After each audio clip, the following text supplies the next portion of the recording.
Join me in welcoming to the stage the former WNBA star of the championship Seattle Storm, the head coach of the Jamaican women's national team, and founder of Simone for Children. At 6 foot 4.5 inches, Simone Edwards. Hey, y'all ready for this? Love it. This is Jamaican Hurricane. That's what they call me in the WNBA. I know y'all don't hear an accent, right? So, I'm really here to entertain you. You know, I didn't think basketball was for me. I think I was meant to be a rapper or DJ or something like that. Let me see. I need y'all to flow with me a little. I need some, the clap, that beat. You know, it's coming from, that song, I Will Survive? So it's gonna go. I will survive, oh, as long as I know how to love, I know I'll stay alive. I got all my life to live, I got all my love to give. I'll never crumble, I'll never lay down and die at the age of 1. When I just begun, to stand up on my feet and try to walk along. When people talk to me, I just could not understand. I just look up in the face and wonder what is going on at the age of 2. What my mommy do? Oh, she made me properly and put on my beautiful shoe. She used to walk me to the park. She used to take me to the zoo. She tried to teach me how to talk, but I just don't know what to do at the age of... Okay, that's it. Thank you.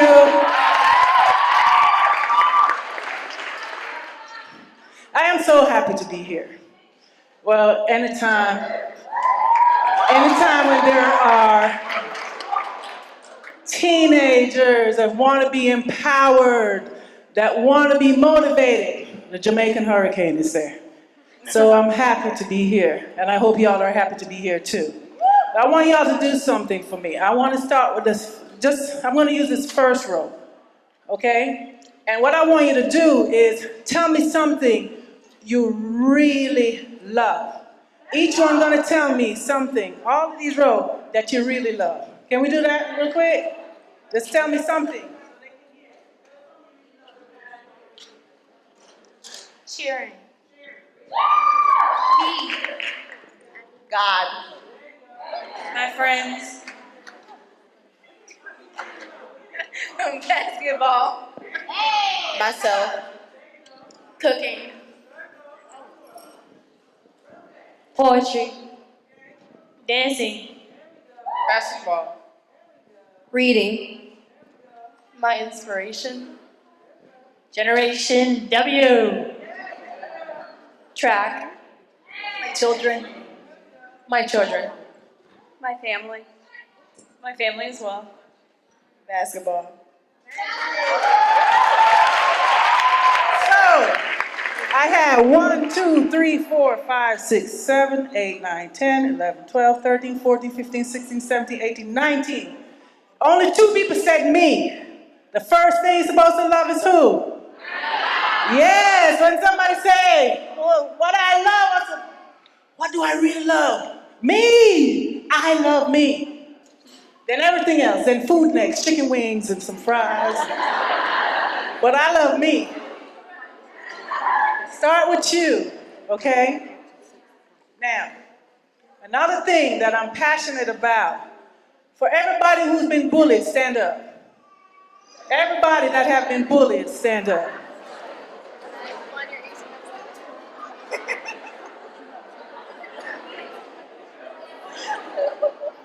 Me too. Thank you. Have a seat. So, I grew up in Jamaica. I was a baby and the only girl for my mom. 3 older brothers that, when you're the baby and the only girl, the boys don't want you to play with them, right? Yeah, so, they get all, they do their thing and I'm sitting over here because I grew up in a rough neighborhood, so my mom would not let us go outside. So I only have my 3 brothers. So that's why I'm a tomboy, right? Because I wanted to do exactly what they wanted to do.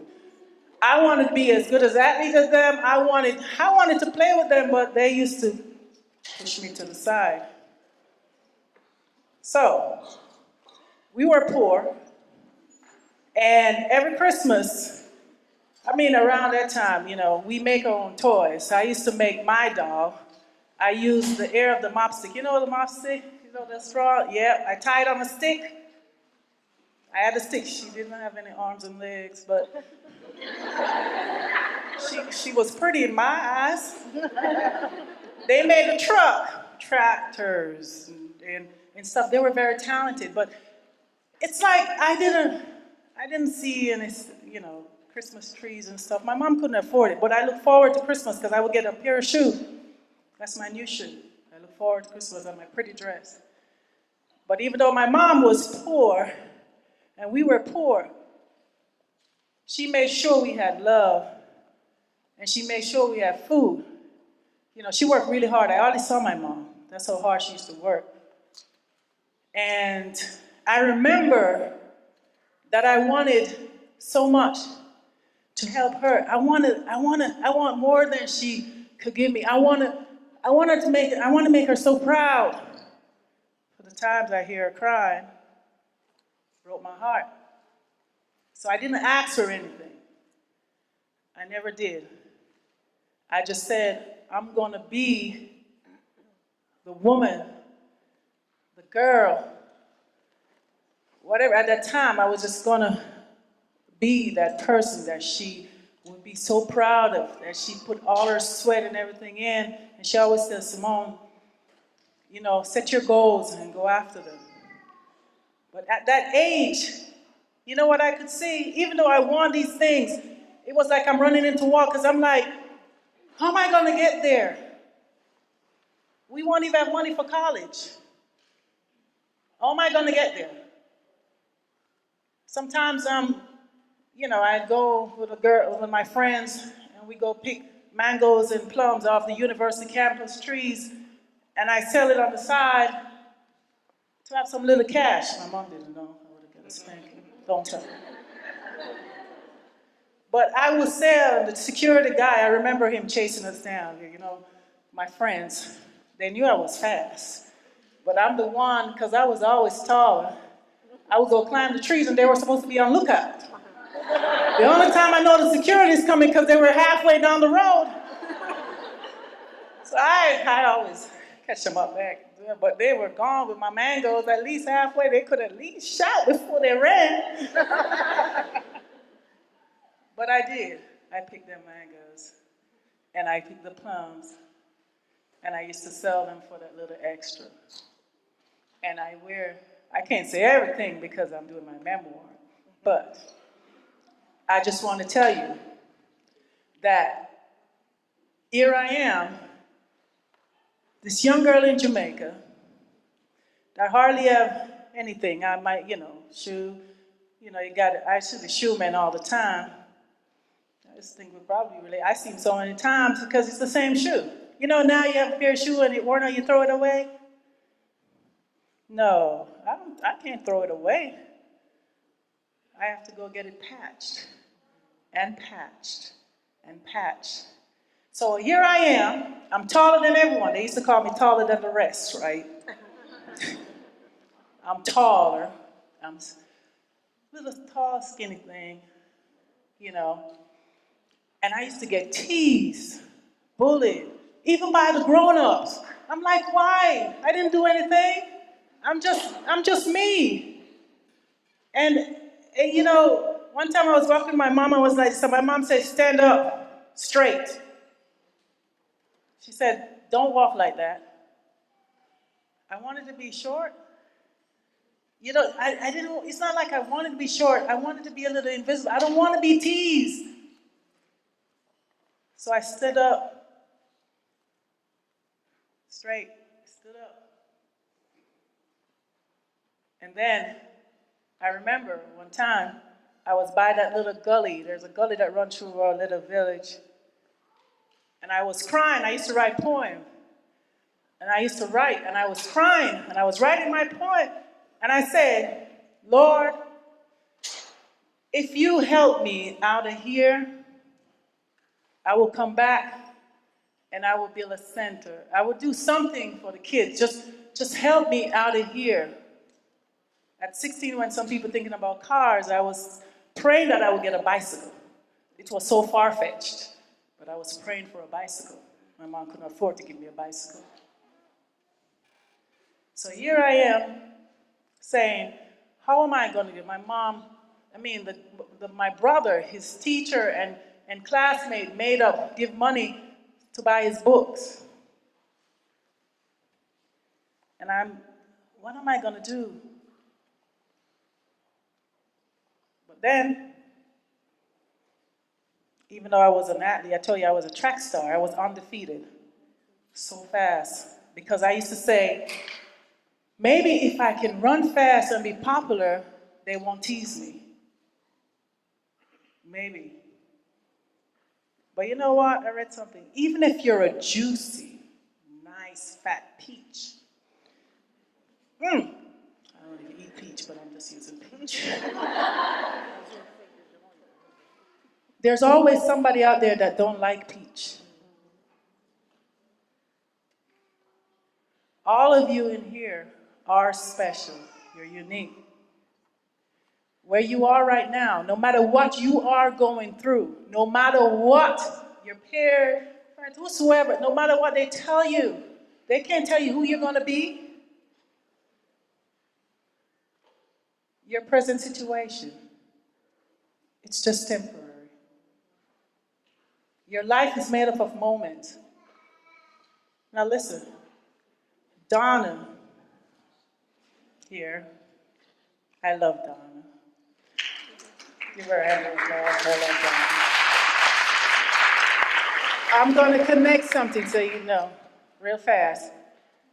When I was in the WNBA and I met Donna, at that point, I was saying to myself, why even go to her? You know, I didn't remember saying, she won't, I'm not a big star, she won't even waste no time on me.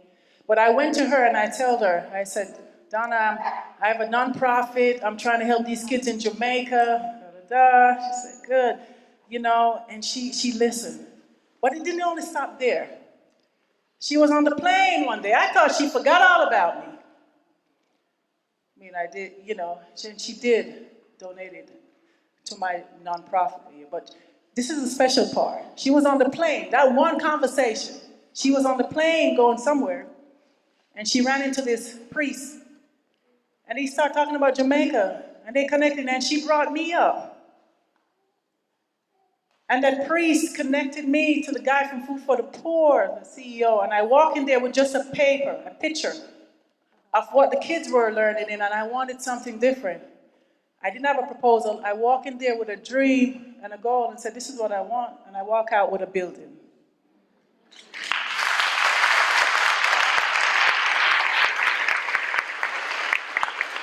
So, let me wrap it up. All I'm saying, I'm the first Jamaican in the WNBA.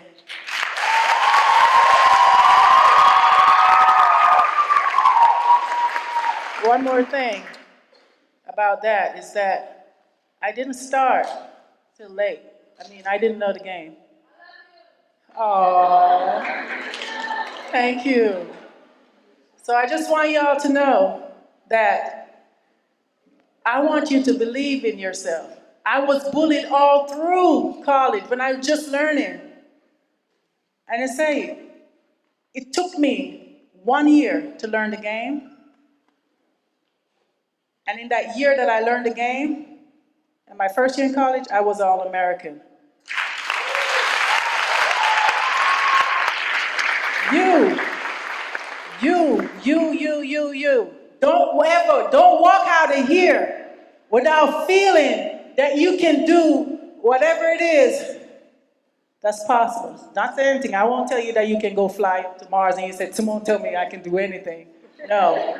I'm telling you that as long as you work hard and you believe in you, you have to believe in you. Because if you don't believe in you, and you're going to wait for everybody else's approval, you won't get to where you want to be. So I want you to be in love with you, because I'm in love with me. It starts with you. And I have, whenever you're leaving, please, the anti-bully thing is right back there, the anti-bully project. Get a bracelet, get a shirt, whatever to support what we do. I'm all about empowering y'all. It's been a blessed day to be here with y'all. Thank you for listening to my story.